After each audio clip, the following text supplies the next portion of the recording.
नमस्कार. आपल्या सगळ्यांचे सोशल महाराष्ट्र न्यूज चॅनलमध्ये हार्दिक स्वागत. चला वळूया तर एका नवीन बातमीकडे. आजची बातमी.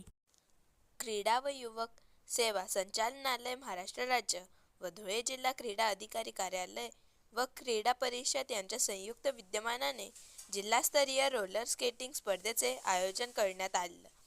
या स्पर्धेमध्ये जिल्हाभरातील विविध शाळांनी सहभाग नोंदवला. शहरातील कमलाबाई कन्या हायस्कूल या ठिकाणी या स्पर्धा संपन्न झाल्या. सुमारे जिल्हाभरातील 150 स्पर्धकांनी या स्पर्धेत सहभाग नोंदवला.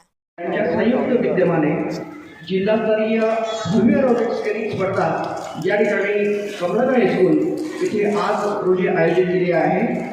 या स्पर्धेत सहभाग धुळे जिल्हा क्रीडा अधिकारी कार्यालय व प्रिन्स रोलर स्केटिंग अकॅडमी यांच्यामार्फत भव्य रोलर स्केटिंग स्पर्धेचे आयोजन करण्यात आले आहे.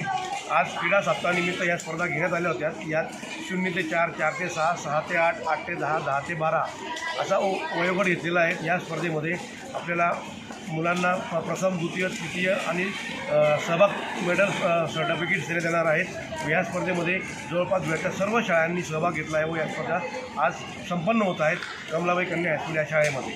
धन्यवाद. बातमी आवडल्यास चॅनलला लाईक व सबस्क्राईब करा व दररोज अशा नवनवीन बातम्या पाहण्यासाठी चॅनलला फॉलो करा. धन्यवाद.